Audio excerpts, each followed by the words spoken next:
from Z and X, vice versa. Deontay being kind of a speed guy that you can throw him in at slot, you can throw him at X for a big play. He can kind of be the gadget guy, obviously without Naheem now. Maybe potentially a bigger role for him there. So I'm not sure how things are going to play out, and again, it's yet to be seen, but using this time right now to find the best opportunities to get our best players on the football field and to see how dangerous guys can be with the ball in their hands. So that's up to Dorsey and the staff and myself, making sure that we're talking and understanding, and we call it KYP, know your personnel. So just understanding how well our personnel fits into our scheme and how to best utilize their talents. Josh, in terms of the communication that you're doing, like with Steph and the new wide receivers and that kind of thing, like is that on the field? Is it in the film room? Like how do you actually, what does that communication look like? Yeah, it's a little bit of everything. On the field, obviously, making sure that right after a route, if there was something good, making sure that I'm reaffirming that. If there's something else that I'd like to see, or vice versa, if he sees something in me, these receivers, if they're looking and expecting me to do something, making sure that they're being available to come up and talk to me. And then, obviously, in the film room, today wasn't perfect by any means. I thought it was a good start for the offense. I missed a throw, and that one to Dawson, that's when I went back. But again, just getting into the film room and talking about things, and not everything's going to be great, especially on the first day. But again, continuing to grow and learn from what we're doing here. We got quite some time now before our first game and before preseason starts rolling around, but we're dialing it in right now. Josh, how much progress has? You were confident back when we spoke about Diggs and that whole thing being resolved, and maybe even being the media making too much out of it. Have you and Steph since then talked things through, or did you feel a need to talk things through since then? I wouldn't say we've talked things through, but we've talked. It's not about that anymore. It's about moving towards the season and setting our goals of what we want to do. We want to bring a Lombardi trophy here come February. So just making sure, again, that everybody in the team is on the same page, striving to have that singular goal, and that's all it is. Josh, how much progress from the spring to this first day? I know it's a short amount of time. Have you seen from Dalton? Quite a bit. He's a guy that, again, he's very smart. He's instinctive. He's got a good feel out there. So the more that he gets comfortable and incorporated into our offense and into our scheme, the more confident that he's going to have. So he's fun to throw to, I'll tell you that. He's got a good body language, and he made some plays out there today, and we're going to continue to grow on that. And it was just good to be back out there playing football again. I think you have a new answer every year, but you have not a singular focus, but something maybe specifically football related that you are focusing on, kind of in training camp as we work towards the regular season. Well, I mean, if it's one thing, it's just making sure that we're holding on to the football. I forget the stat of what we were, first or second or whatever, third drives that ended in points, and when you calculate that and you can now limit some of those turnovers, what you can be after that. And again, nothing that we did last year carries over in this year, but making sure that I'm being smart with the football and not trying to force things, and especially down in the red zone. That's kind of why our first day was down here, and Coach alluded to that to our team of making sure that we're finishing in the red zone. So maybe those two key areas, and just again being smart with the football. Josh, most people see you and see you with your teammates, and I would think that communication would not have been an issue for you during this whole process with Steph and whatever worked out. Did you learn something from this about things that you just getting better as a leader, as a person too. So just again making sure that being the quarterback of an NFL team, obviously there's a lot of different roles and hats that you have to wear, but just making sure that I'm being authentic to myself and trusting what I'm seeing, trusting what I'm saying, and understanding different guys and how to get on the same page with everybody. Looking out at the people around you on day one, new running backs, new receivers, new tight ends, just in general, how do you feel that you've got answers, whatever the defense wants to throw at you, you're going to have it? Yeah, we got it all figured out. No, it's a learning process. Every day is going to be a little bit different. And again, there was times where things looked really good today. There's times that things didn't look too good today. So making sure that we're just learning, and each day we're striving to get better. But the guys that we got, I'm very happy with the type of men that we have in this locker room. Guys that want to work hard, guys that want to win football games, and guys that are selfless players. So again, it's a joy to come into work, and to be with my teammates, and everybody's got one goal in their mind right now. Josh, how would you critique yourself going in from last year to this year? Again, just understanding what I did last year, that from the turnover aspect, making sure I'm limiting those, and being smart but not conservative. Dorsey talks about that all the time. If there's an opportunity, let's take that opportunity and let's try to hit it. We're not going to play scared, but at the same time, if there's, I saw that. He tried to put the USB into the phone. Sorry. It's day one. I'm Sorry. Yeah, just. You don't miss anything.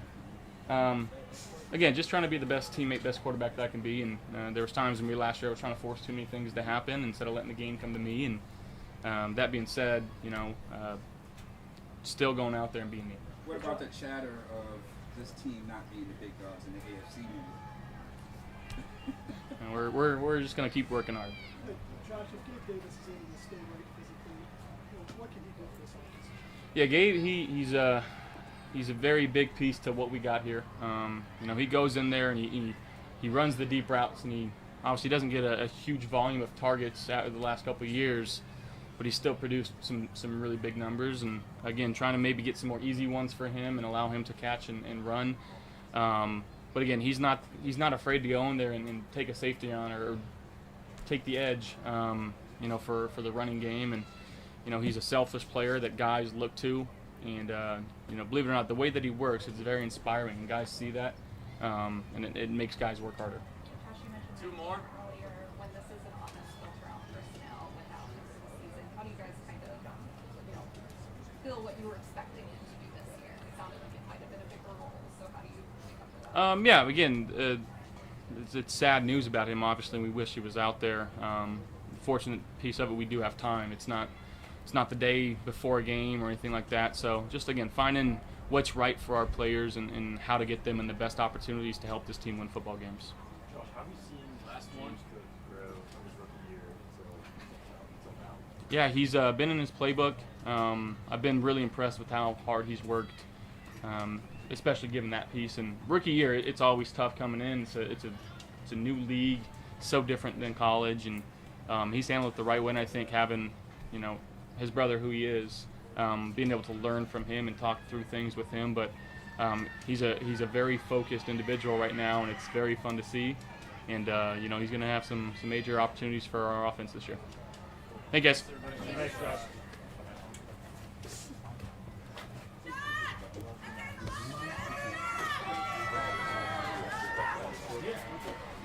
Am I going to be That's what I was going to say. I don't want to. Is that a short joke? No, it wasn't a short show. Did I screw up anything? Oh. Did I screw that up? You good? Switch that a little bit. A little bit to the right. Well, I noticed you with Dion Dawkins there for a little bit, kind of going over what looks like maybe some pass sets with them. Could you kind of tell us what you were going over with him?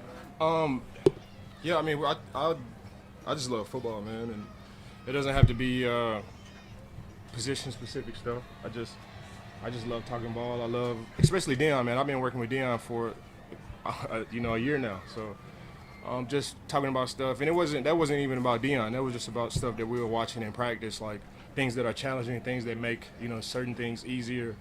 And I just try to, share the knowledge, whether it's with my guys or with, the offensive linemen. I want everybody to be as sharp as they possibly can be going into the season. How much progress have you made in terms of your knee since mandatory minicamp ended, and kind of what's the plan for you? I made a lot of progress. I feel really good. I was hoping, to be able to avoid the PUP list, but hey, it is what it is. It was some things that I felt comfortable with, some things that I didn't feel comfortable with. We still got, a lot of time. They do a great job here with the Buffalo Bills and the training staff, and we just keep working. And whenever it feels really, really good, and whenever it feels like I can play, which some things I feel like I can do, but you got to be able to do everything, to be out there with the guys. So I just keep working until I can get to that point, and whenever I get there, we'll be ready to go. You've mentioned before the mental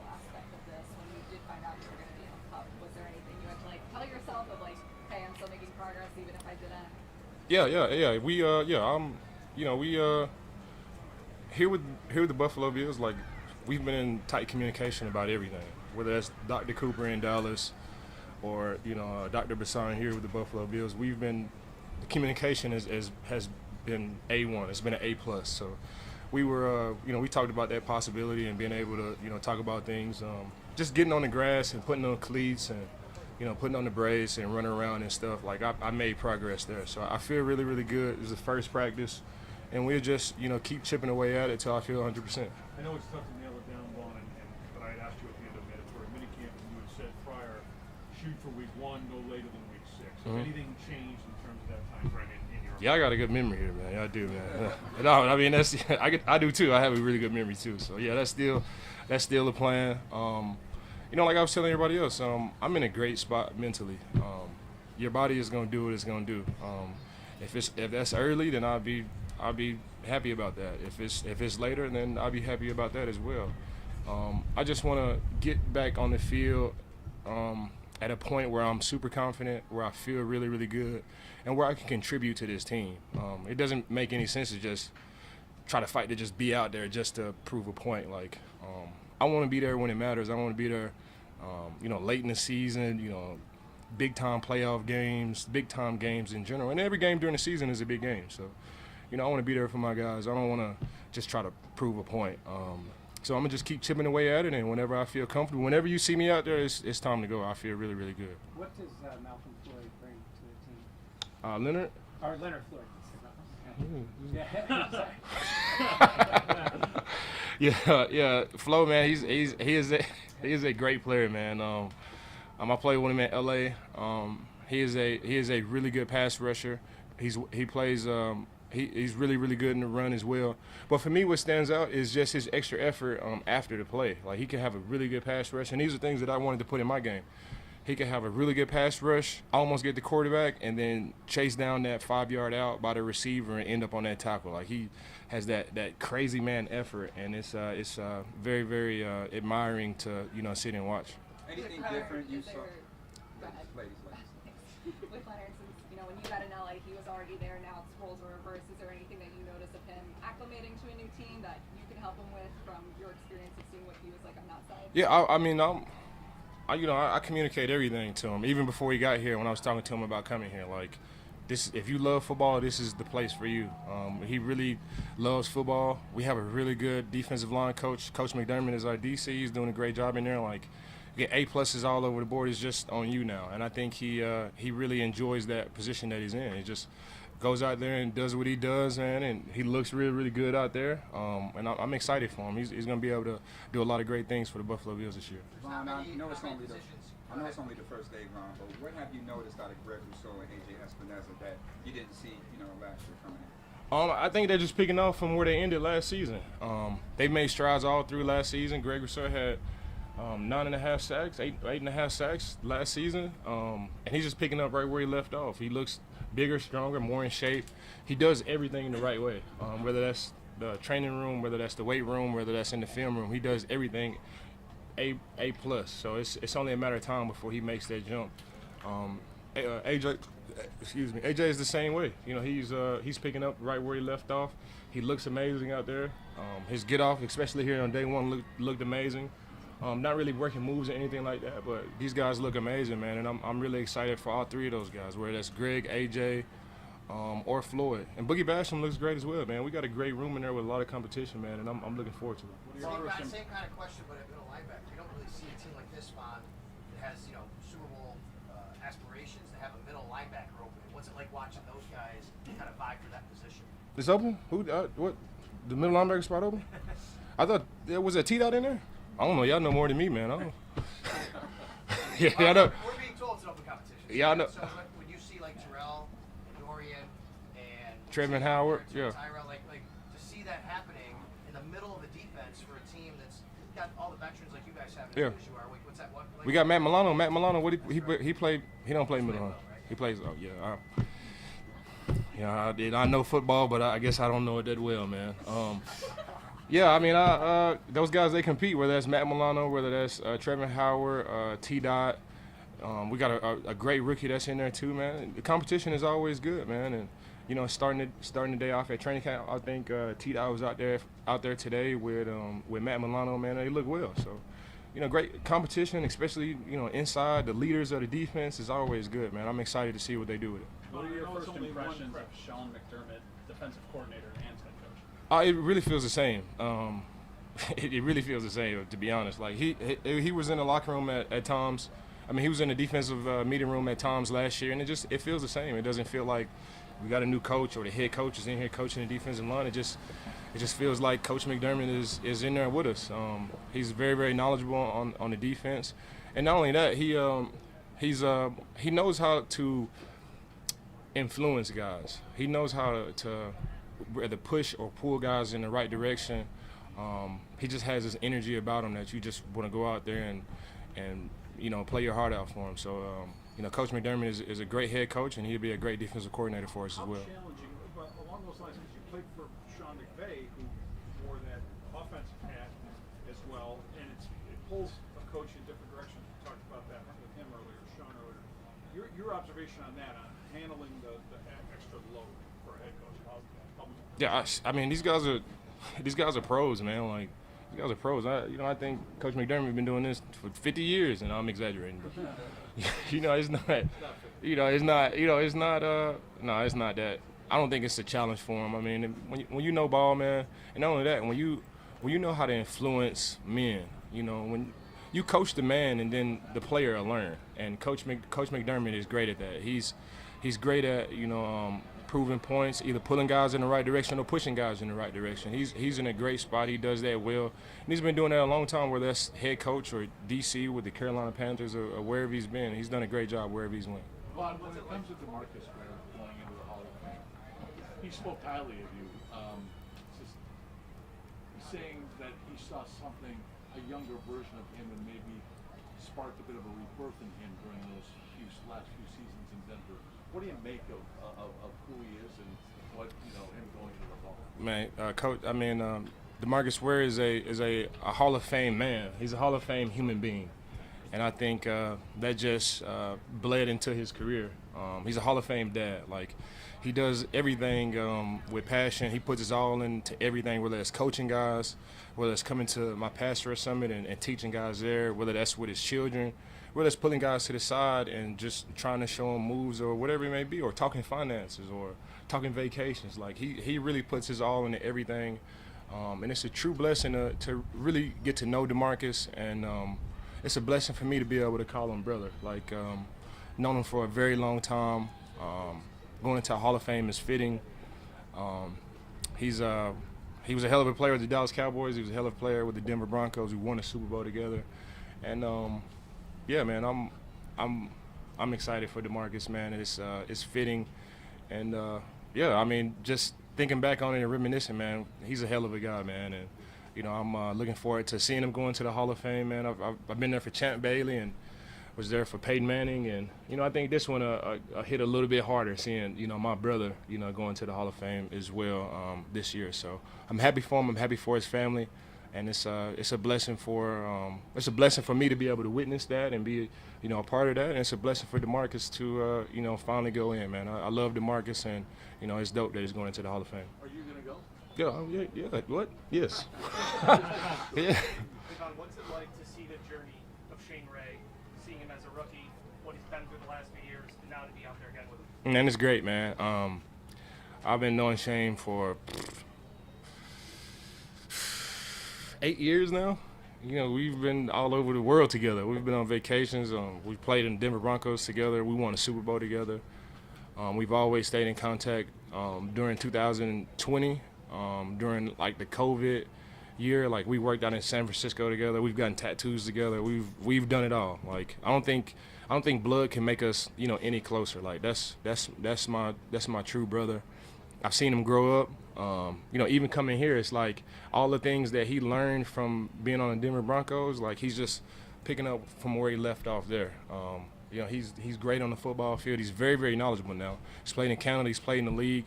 He's rushed all type of, you know, offensive linemen. He's been in all type of schemes, and it shows. You know, he's ready to go. He had a great day today.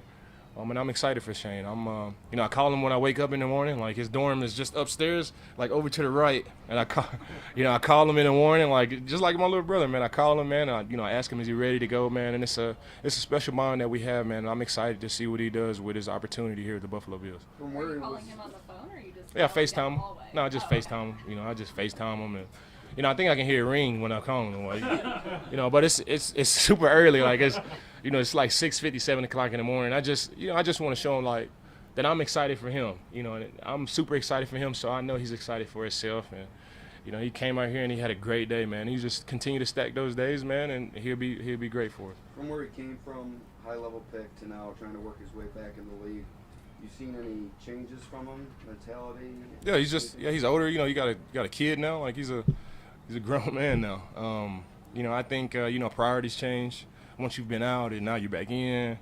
On a football team, it's all you really have to do is make plays, on the football field. But it's so many other things that go into really building that trust with the coaches, building that relationship with your players, building that relationship with your teammates and everybody around. And those are the things that he's killing, whether that's putting in extra effort on the football field, whether that's in the weight room, whether that's eating right. Like, he's doing everything that he possibly can do to make the most out of his opportunity.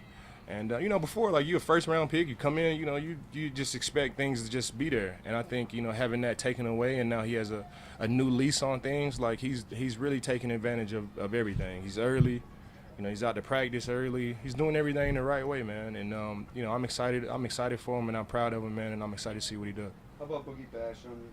Seems to be a critical year for him. What have you seen from his mindset over the past several months leading into what I said should be a critical year for him? Boogie just continues to work. It doesn't matter about the noise on the outside, what people are saying it's a critical year or not. Like, he's the same Boogie Basham. He puts in the work. He could play inside. He could play nose if you really want him to. He's so versatile. He has a plethora of moves. He plays with this intensity that is very contagious, on the football field. And you can't be called Boogie if you can't, boogie on the football field. And that's what he does, man. He really doesn't, pay attention to any of the outside noise. He's first in all the lines, first in all the groups when it comes to working out and doing drills with the D lineman. He does everything the right way. Really, all the guys in that room do everything the right way. And I think we all just follow, our defensive line coach and our defensive line coach assistant, with Marcus West and Coach, Eric Washington. They do a great job leading us, man, and it just bleeds on everybody, whether that's Boogie, Shane, myself, Flo, Greg, AJ, whether it's Shaq or whoever, man. Like, they lead us in a way where they lead us in a way when we go out here, we really don't even have to think about plays or anything. You just go play football, and you really feel like they are committed to our careers, not just, coaching us. So we have a very, very great room, and I think that bleeds off on everybody, whether it's Boogie or anybody. Mentioned norm life and everything. I know that was a little bit of an adjustment for you. Yeah, I know what to expect now. I came ready. What was it? Yeah, it was toilet paper last year, but I came ready now. I'm ready, man. I ain't homesick no more. I'm ready to be here, man. I got toilet paper. I got soap. I got my little iPad. That, I just started watching Stranger Things. Before it was like, I was like, what is this? This little kid series, and you start watching it, and it's like, bro, this is dope, man. Like, so I've been watching Stranger Things, and I can really binge watch that now. So I got my iPad and my headphones and my speaker, and the clothes is different. I'm just wearing golf clothes every day. Like, I'm comfortable here in Rochester, man, for real. I'm ready to go this season in training camp for sure. On a more serious note, kind of reflecting on maybe what it did last year. What does it do? This place do for this team in terms of bonding or preparation or whatever? That's exactly what it is. You bond with the guys. It spills that spirit, the core, that camaraderie. Everything's for a purpose, and that's what I love about Brandon Beane and Coach McDermott. Everything's for a purpose. You just don't bring guys to Rochester, for any reason.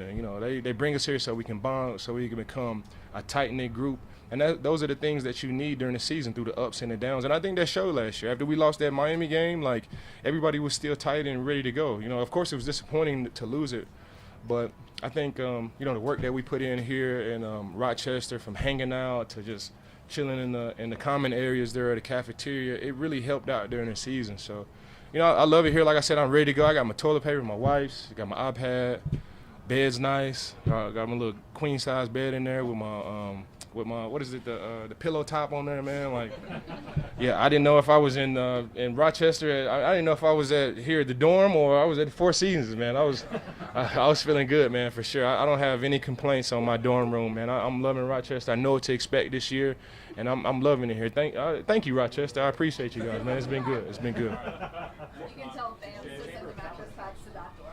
Yeah, we could use It's good, man. I got everything, man. I appreciate you guys. Appreciate you guys. They're fun.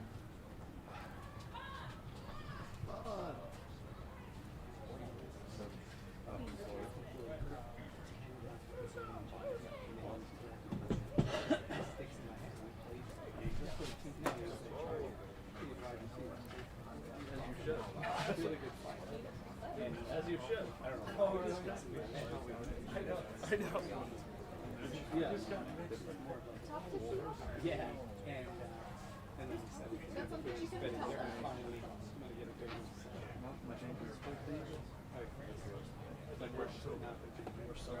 Yeah, we're back. No, I remember.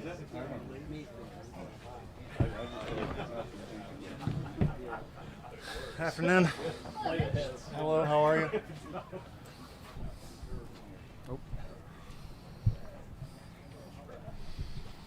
How are y'all? Good. How are you doing? Good, thank you. Vic, what's up, dude? So what was it like getting out there, with new personnel up front with you, just to feel the first day of camp? I think a lot of guys at Echo that we felt like baby deer out there. Well, a few of us at least. Kind of getting our feet back underneath us. Even with it just being a short break, 5 weeks, football is one of those things that if you get out of a routine, it is remarkable how much you have to pick back up and not so much reteach yourself, but reacclimate yourself with. So it was a great first day. They really took care of us, kind of easing us in, and still got some work done and a lot of things to improve on. So it's exciting, yet we got some work to do. Sean said there's two kinds of players at camp. The guys getting ready for the season and the guys just trying to make it through the day. You must see that too while you're still trying to get your own work done. How do you kind of balance? Obviously they're going to look to you to help them with some stuff. How do you balance it? I feel like, me personally, if you look at yourself as a guy who's not fighting every day to establish themselves as the person, it's a what have you done for me lately business. And there are some guys who feel like, and I'm sure Sean might use this, feel like they have deeper roots here. It's going to be harder to get out. I think for all of us, taking it one day at a time, being forthcoming with information for younger guys, and just kind of transparent and with each other, and as well as between coaches and players. Not so much on where they stand, rather in regards to just how to get better every day and ride the ebbs and flows, which is training camp. Mitch, what are those first few weeks like of training camp where you guys are just rotating through so many people on the offensive line, and you yourself are a part of, one of the anchors in there for a lot of that? I think it's just, in season, you want to have a definitive answer to a lot of stuff, right? But the fluidity of it through training camp is just kind of understanding that guys are going to get different looks, not only to see where they best fit, but also just get some reps there so that when they're thrown in preseason or whatnot, that it's not kind of a foreign entity to them. They can just kind of go in there and do their thing. So understanding who's next to you. And then also it's just time on task. I think that's a great thing, because as much as training camp sucks, to be honest, for a lot of it, there's some real benefit in time on task, repetition, getting your body calloused, and also just getting repetitions with different guys to understand that, if we do work with someone that we weren't expecting, or if someone comes in, that it's just kind of a smooth sailing deal and that it is not this huge bump in the road. It's been a while since it happened with the extensions for Brandon and Sean, just the continuity within the team. What does that mean to y'all as players? Yeah, I think around here, someone gets paid, this is well deserved. And I think as players, to be honest, is one of those things that I looked at and was like, okay, and then left. It was just one of those things, like kind of in a course.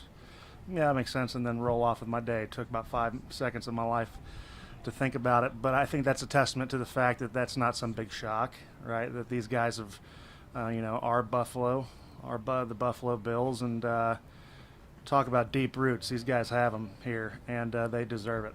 In other words, you got shit. You know what? It was one of those things that I was just hanging out with my kiddos. I saw it, and we rolled. Now, a lot of talk on the outside about the competition at right guard. How do you guys see that heating up over the next several weeks, and how have you seen those guys kind of vying for that position, work through it mentally and physically over the spring and the first day of camp? Yeah, I think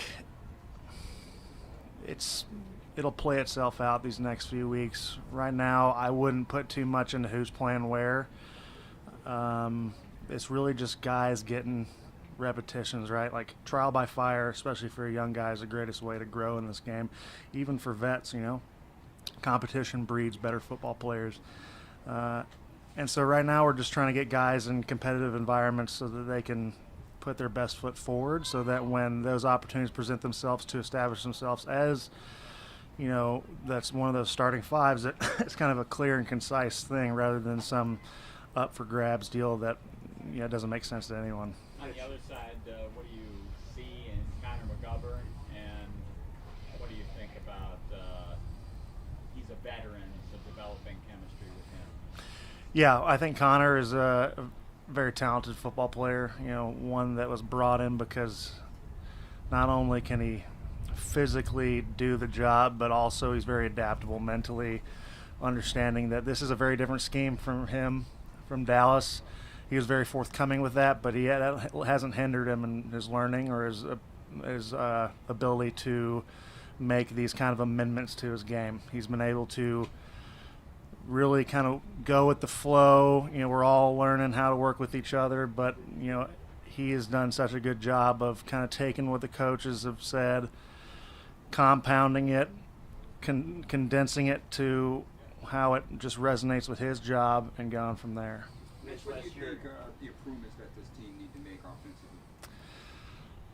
Well, I think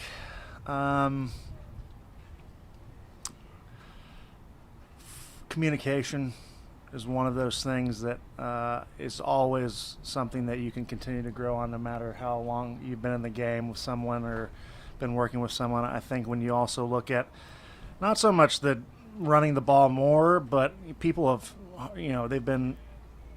This is a kind of a talking point that I think I heard someone say, and it reigns true, is that when we do run, we have to make it count. And we have to sprinkle it in, and we have to be efficient with our runs to kind of correlate or complement our pass game. So, and then when it's a passing down and we know the blitz is coming, pick it up and kind of give Josh some time to not run for his life every so often. Mitch, last year against the Rams, I think the 5 you had out there, you maybe only got about a week's worth of practice together before that game.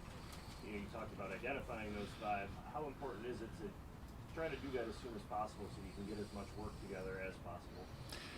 It's a double-edged sword, because you want to give guys opportunities to prove themselves as the top 5, but you also want to, once you establish that, get those guys working. I think that's why it's so important to, in training camp, plug and play different dudes at different positions. And I think the job for you guys is to not read into that too much until who's out there week 1. Guys getting reps in training camp or guys getting reps in preseason. There's a method to the madness. It's very calculated, and when those 5 are established, we'll make sure to get the work done, and it won't be the first time we've all worked together. Rich, not to get too far into detail on this, but did you find the teams did play you guys a little different as the season went on? They got a little more familiar with Ken on film, as the way he calls plays, because Josh has spoken even about maybe the second half of the year didn't go so smoothly. Is that maybe why? Did you see some of that? Sal, it's a good question. I don't know. I think that there's some of that in every team, right?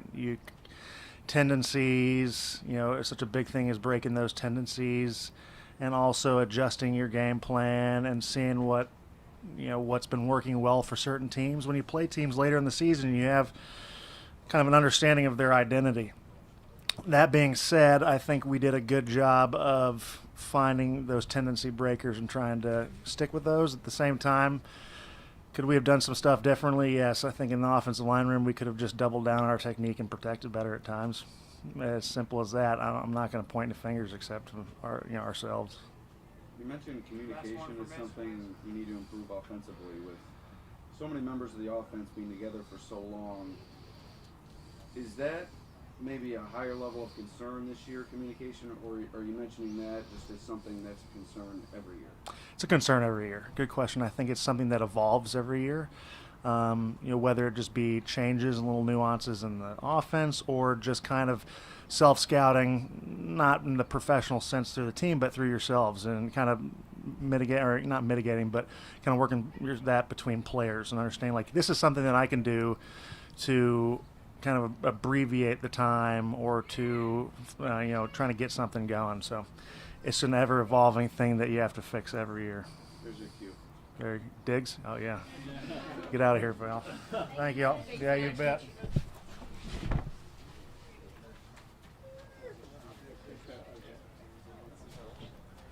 Were you trying to sneak up? Nah. What's up, everybody? How y'all doing? Nice to see everybody. It's been a while. What were you looking forward to most coming into today, first day of training camp? Football. It feels like it's been ages, long off season. Excited to see the guys. You know how it is. You get away from football for a little bit and then you start missing it. You get that itch again just to be out there in the grass and, just running around, talking junk. I would say talking other things, but you get it. A little PG-13 now.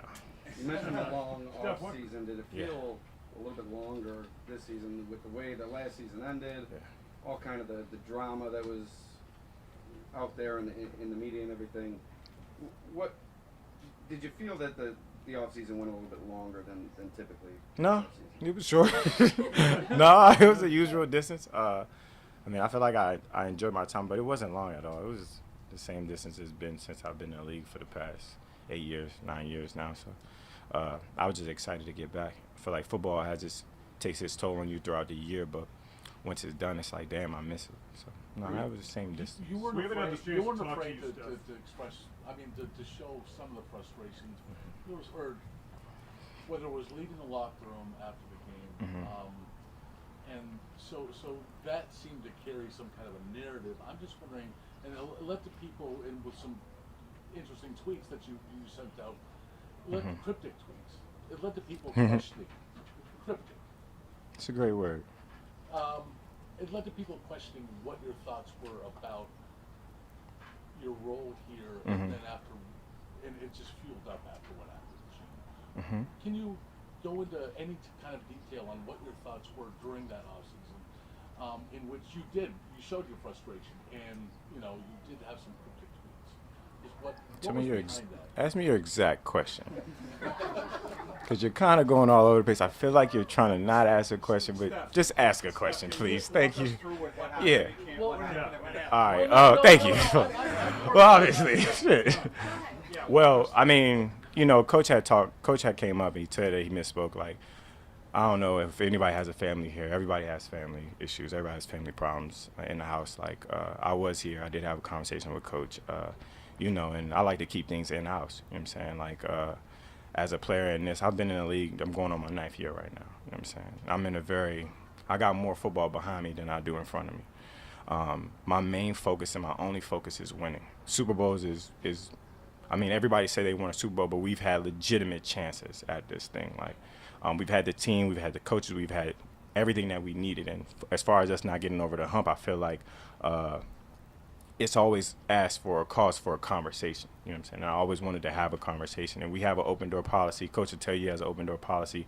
And I've had those conversations. So I try to keep a lot of things in-house. But, you know what I'm saying, it's regarding last year, obviously the way we lost was just terrible in any regard. You don't want to lose any game. But we've lost for a couple years at this point. And we've been trying to get over the hump. And obviously it calls for a lot of frustration. But all in all, like, as far as with that, I was here, but he did have a conversation. Me and him did have a conversation. It's all water under the bridge now, but I attribute it to, family matters. You know what I'm saying? Like, I don't like dancing around things. I don't like those kind of questions. The black and white is everybody has family matters. We had a conversation. Everything is all is well.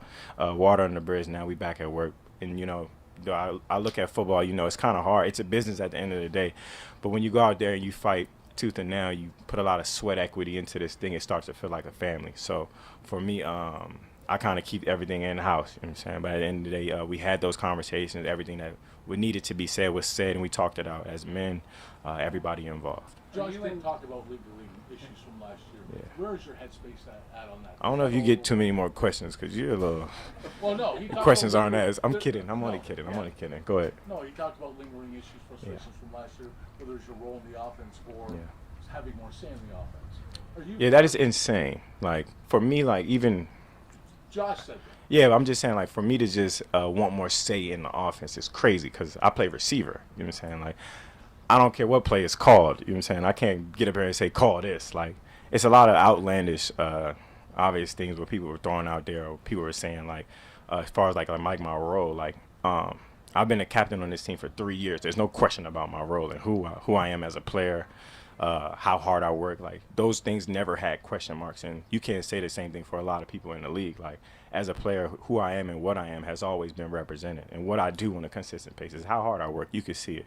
And my teammates speak highly about me in that regard, especially considering I've been a captain damn near since I got here. So as far as like me wanting to say so on the play call, like that is insane to me. Just because like I couldn't call a play to save my life. Like I couldn't call a game to save my life. Like be for real.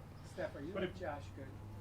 Yeah, that's my guy. Like that's why I say when it's family matters, like me and him have a conversation. Like I don't know if you got kids or you have like siblings, like y'all don't always get along, and me and him never did not get along. Like, you know what I'm saying? That's still been my guy. That's always gonna be my guy. So, yeah, we're fine.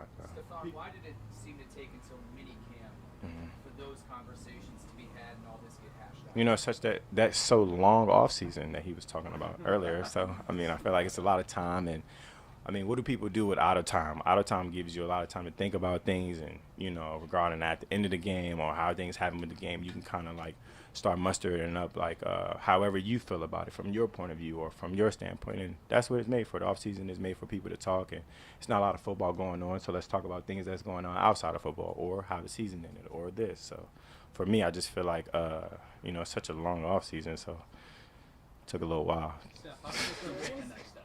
Huh? How does this team take the next step? Just continue to grind. Like, I don't want to give you a vanilla answer, but shit, like, at this point, we've been doing everything that we can. We got the right pieces. You know, I feel like right now we're in a great spot, kind of like falling kind of like to that little underdog in the creases kind of role. Like, people might be counting us out or putting us in a spot where, you know what I'm saying, they might not look at us as good as we might be or could be. But I promise you, this team is damn near working hard. Today was the first day to get to where we want to go, and we just got to keep grinding. You know, obviously we had some bad luck here and there. You know what I'm saying? Things happen. Good luck for other side. So hopefully we get some luck too. Steph, does it add any pressure, Steph? You know, with just going through that, going to the playoffs. I mean, your first 3 seasons, having all the pieces put together, not achieving the goal, and obviously you guys back down being the underdog in so many ways. Yeah, it's not so much of pressure. I just feel like the mindset of it is we always want to win, and kind of like I kind of flip it like, so when you see my frustration, it kind of makes sense. Like, we've been kind of pushing at a rock for some years now, and kind of like not getting that rock over the hill will frustrate you. You know what I'm saying? So I just feel like we want to come in from more of a human standpoint. If you ever had a job and you've been pushing at it for a long time, and it's just not turning the corner, you start to draw a lot of questions like, how can we do things better? And that's when I say, like, I don't have any pressure. I mean, I feel like the pressure comes from everybody else. Like, that's a lot of outside noise, but the grind is the grind, and we've been putting the time in consistently, you know, throughout my years since I've been here. So wanting to see things turn the corner, that's where that question draws, and that's where you see me having conversations. That's when I have a conversation at XYZ. Like, so I feel like that open door policy kind of like helps us. You know what I'm saying? And that's just how family works. At the end of mandatory minicamp, Josh described it as a teamwork issue. Mm-hmm. And is it fair to characterize, is that accurate, and does it involve your role in the offense and targets and that sort of thing? One more time, sorry.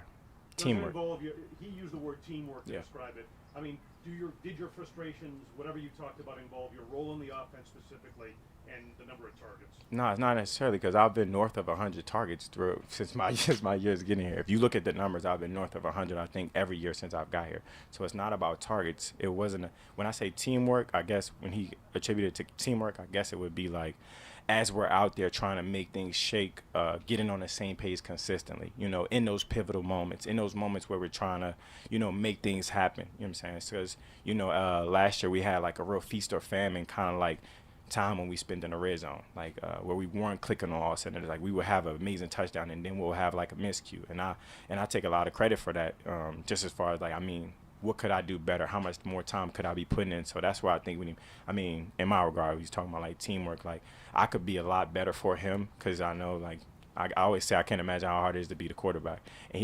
And to our eyes, he's amazing and he's so hard on himself. So I just feel like I could be better for him and I will. You mentioned that your confidence level in Ken Dorsey and his offense. What is my confidence level? Last year we went 13-3. Like, come on now. I just look at it as let's make it make sense. Like if you don't have confidence in Dorsey, we went 13-3 in the regular season.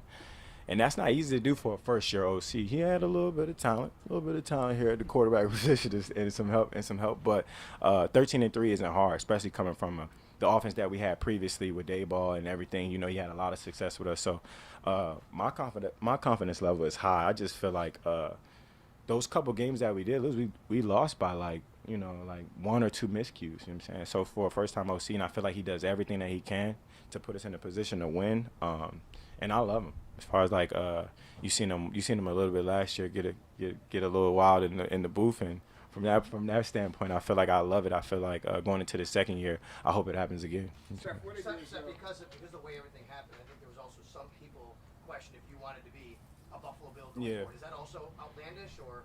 Yeah, I feel like shit.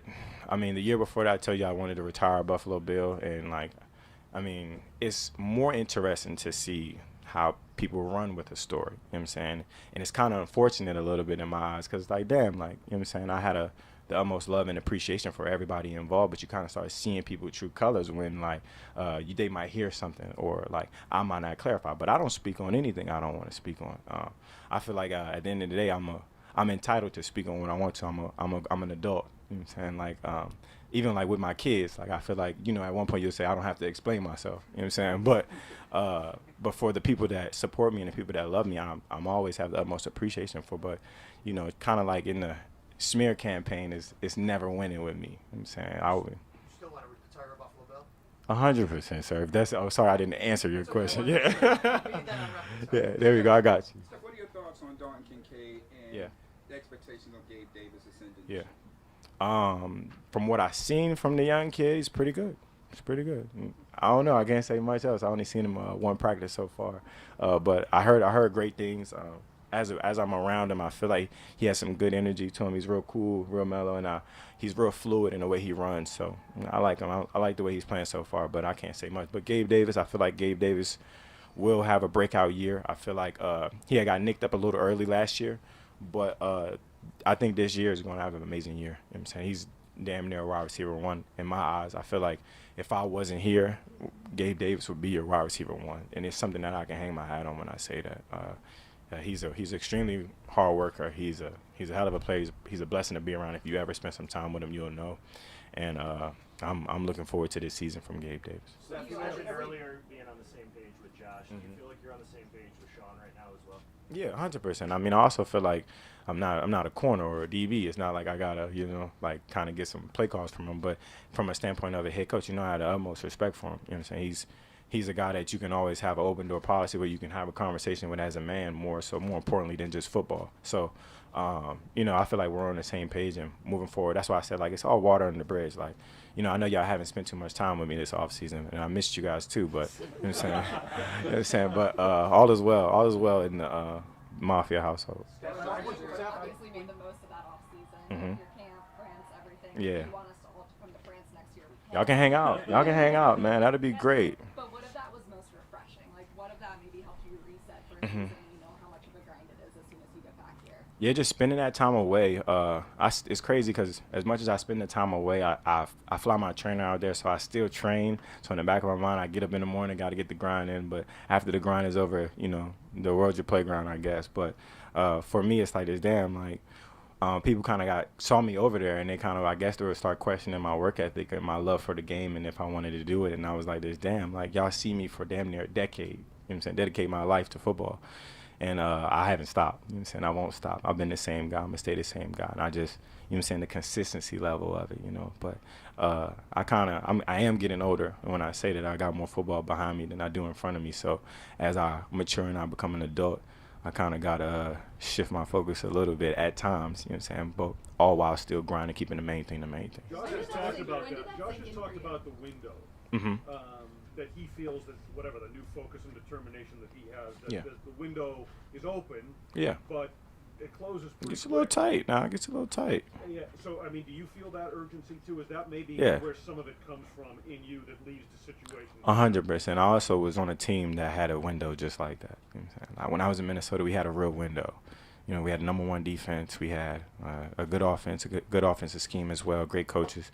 And we had a great year. We had an okay year. We had a good year. We had an okay year. So seeing that window, and this is a way different team than that team. You know what I'm saying? So I kind of like, that's where kind of like some of the frustration could come from. Like, I've been here before. You know what I'm saying? I've been in the NFC Championship. I've been in the AFC Championship at this point.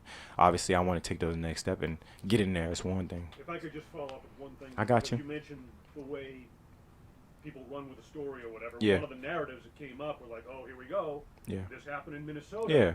Is it happening here? Is history repeating itself? I feel like it's a scapegoat, and when by that I mean that's an easy way to think about it. It's easily to say like, oh, it might be the same thing. Well, what is the same thing? What happened in Minnesota? That is the same thing. Outside looking in, you know what I'm saying? That's the picture you got.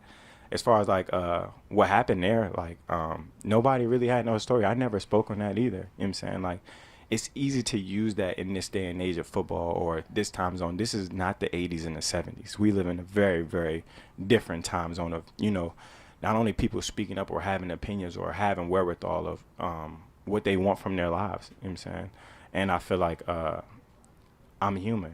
You know what I'm saying? People having opinions of history repeating itself. Like, okay, you can easily say that. Okay, give me something. Give me a real answer. You know what I'm saying? Give me a real answer, because up to this point, nobody has ever questioned a couple of things: my work ethic, my love for the game, what I am as a teammate, what I do on the field, how I impact the team. So it's like, what is repeating itself when you say that? You know what I'm saying? Because up to this point, nobody has ever questioned that. I've been the captain for 3 years. Tell me what's the repeating itself part. I would say to you the perception was that you essentially forced that trade from Yeah. Minnesota, and the concern was you would try to do the same thing.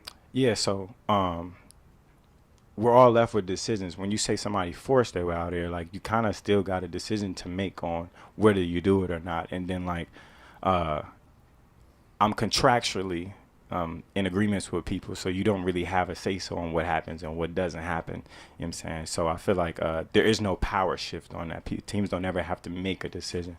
So, I mean, forcing my way out anywhere is not my goal. You know what I'm saying? I don't feel like I have to at this point. I feel like I'm in a great space. I'm in a great place. I'm loved and I'm appreciated. You know what I'm saying? And at the end of the day, that's all I want. That's all anybody would want in any job that you do. I don't care what you do or who you work for. You want to be appreciated for what you do. You know what I'm saying? Until that happens, until that changes. And I feel like anybody right here at one point, if you ever feel unappreciated, you tell me what your next steps are. How much of that process of conversations reinforce the fact that you are appreciated and are heard? This whole thing. It's just more so having that open dialogue, you know, like the willingly to have a conversation. You know what I'm saying? Like I said, at the end of the day, I am a player. I'm a professional of a professional sport, but I'm human at the end of the day. Like, people forget we're human. You know what I'm saying? People forget, like, okay, I might be at Fashion Week, and that does not mean I don't love football. You know what I'm saying? It's just like, at the end of the day, I guess that scope of it, they make the window real, real small in what people want from you. Like, people want me to just be a football player and not do nothing else and, you know what I'm saying, live, die, breathe, and eat football. But it's a lot of life out there. You know what I'm saying? Like, for me, like, I love football. I've been doing this my whole life. Like, I've been playing since I was 5. Like, and I promise you, it's okay if I do something else. Like, I won't lose focus of the main thing, I promise. But I just feel like that's some of it, I guess. Steph, last year, talk about the frustration. Mm-hmm. You know, near misses in Minnesota, to end here. Mhm. Is this the most frustrated you were in an offseason? Nah, I wasn't frustrated this offseason. I had a great offseason. You talking about the frustration of not being able to push that route? Oh yeah. About not yeah. I mean, damn, yeah, because I feel like we every year is gonna be like that. I just feel like every year is a new year, and you'll have a new level of frustration depending on how much you've done in the past and what's led up to that point. Like, you wanted so many good things to happen. Like, people forget last year. Like, we had a very traumatic thing that happened last year. You know what I'm saying? And, you know, football is everything. Football has been everything. And then we had something so traumatic happen during the season. People just let it, like, kind of, like, roll off their back at this point. Like, nah, like, we were there, and it was real. So in having an appreciation for the sport and everything that happened up to that point, it was a Cinderella story that didn't happen. You know what I'm saying? We had some things happen that we were going to the Super Bowl. We got all the motivation, and it didn't happen. And that's why I said, like, at the end of the day, being frustrated is real. Like, having things like that happen, and you want the best for your team, you want to be in the Super Bowl, you want to make that run, like, it's human to be frustrated at the end of the day. So for me, like, yeah, like, I got frustrated, but after it was done. I was like, shit, well, back to the drawing board. So, you know what I'm saying? It's always a new level of frustration. On that note, seeing DeMar Hamlin out there, you mentioned the traumatic experience, seeing him out there, another step in his recovery, and hopefully toward reclaiming his spot on the roster. What was that moment like for you? How many emotions were running through you and the guys? Well, it's not so much that, because I saw DeMar in the offseason. You know what I'm saying? I saw him a couple times. Like, he was healthy, running around, and having the appreciation level from the human aspect. Like, it's easy to come in and say, like, okay, he's back on the football field.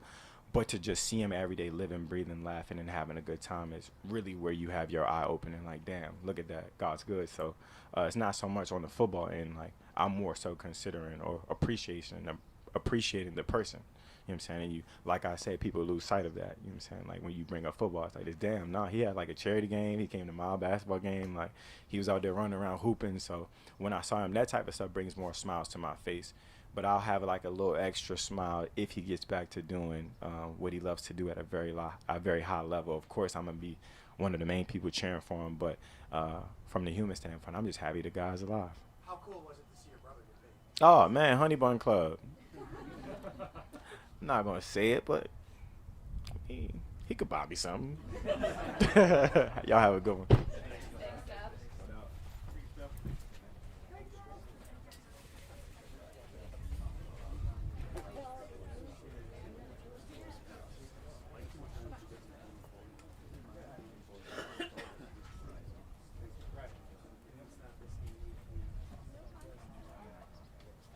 I don't know. I don't see it.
Right, I agree, because he said we talked through it. Right. And he said it was water under the bridge. Yeah. We wanted to wait for him to say that. Not to be the alpha. Absolutely not. Yeah. Why would you ask? Well, I was going to ask a question to you guys. I think it's up to me now saying that it's like he sees his career coming. And he doesn't want that to happen.